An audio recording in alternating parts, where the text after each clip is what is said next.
उदाहरण 4.5 में कुछ धारावाही तार आपको दर्शाए गए हैं और इनके कारण आपको इस वृत्ताकार चाप के केंद्र पर चुंबकीय क्षेत्र के बारे में चर्चा करनी है। तो आपको बेसिकली यहां बी बताना है। इस सीधे धारावाही तार के कारण यहां बी कितना होगा भाई? 0 होगा। ये बात हम पहले सीख चुके हैं। अगर आपने इस प्ले लिस्ट के सारे वीडियो सीक्वेंस में देखे हैं तो आपको यह बात याद होगी कि अगर इधर धारा आई है तो इसी अक्ष पर किसी बिंदु पर चुंबकीय क्षेत्र की तीव्रता कितनी आएगी? 0 आएगी, बायो सावर्ट के नियम से। ऐसे ही यहां अगर कोई पूछता चुंबकीय क्षेत्र की तीव्रता बताइए तो भी उत्तर 0 ही आता। बायो सावर्ट के नियम वाला वीडियो ध्यान से देखिए, उसके आखिर में इस बात का जिक्र है।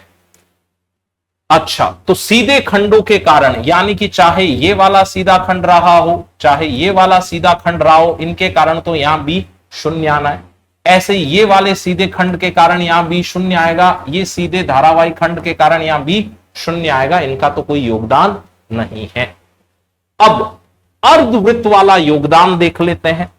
इस अर्धवृत्त के कारण यहां जो बी आएगा उसका सूत्र हम जानते हैं, म्यू नॉट एन की जगह हाफ आई बटा 2r।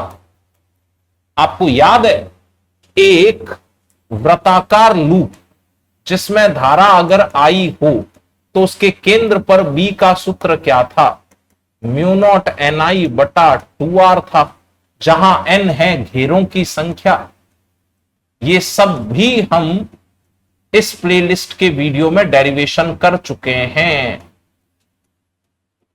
वृत्ताकार लूप के लिए केंद्र पर चुंबकीय क्षेत्र की तीव्रता का डेरिवेशन हम इस प्लेलिस्ट में पहले कर चुके हैं, आप चाहें तो उसे देख सकते हैं। अब यहां तो पूरा पास नहीं है ना, यहां तो ये आधा ही पास काम में आया, ये वाला इतना इतना इतना इतना आधा ही पास काम में आया, तो एन की जगह क्या रख दिया हमने? हाफ। और इस आधे पास के कारण जो बी की दिशा रही होगी वो अंदर की तरफ रही होगी, ऐसे ऐसे अंदर की तरफ। अब इसको हल कर लेते हैं। ये मान आपके पास कितना आया भाई? Mu not I bye 4r और अंदर की तरफ आ गया। ऐसे ही इसमें देखा जाए तो इस आधे पाश के कारण आप दाहिने हाथ की अंगुलियों को धारा की दिशा में घुमाइए तो अंगूठा बाहर आएगा, यानी कि इस बिंदु पर बी आपका आने वाला है mu not I bye 4r और दिशा आएगी बाहर की तरफ। ये mu not I bye 4r का मान हम ज्ञात कर सकते हैं, गणना मैं आपके लिए अलग से कर देता हूं। b बराबर हमारा आया मान mu not I bye 4r, mu naught की जगह रखा 4 पाई 10 टू पावर -7, आई यानी कि 12 एम्पियर दे रखा है बटा 4। त्रिज्या की बात करें तो त्रिज्या दे रखी है 2 इंटू 10 की घात -2। इसमें किसी का कोई डाउट है क्या? सेंटीमीटर को मीटर में कन्वर्ट कर लिया। कुछ चीजें यहां निरस्त हो रही है तो उनको निरस्त करते हैं। 4 से 4 निरस्त हो गया है, 2 और 12 ये वाला मान हो गया आपका 6 पाई। इसको यहां रख रहा हूं भाई, ये आ गया 6 पाई।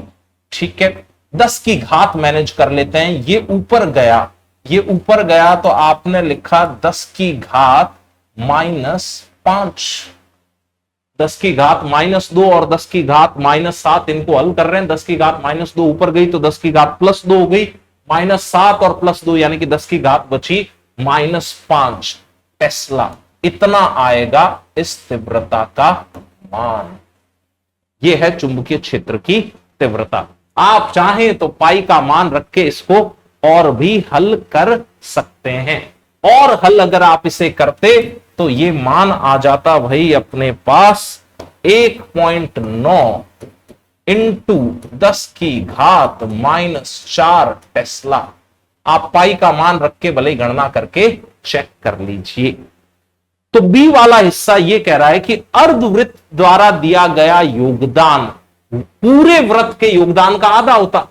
पूरे वृत्त के योगदान के लिए n बराबर 1 रखते और अर्धवृत्त के योगदान के लिए n बराबर क्या रखेंगे? हाफ रखेंगे।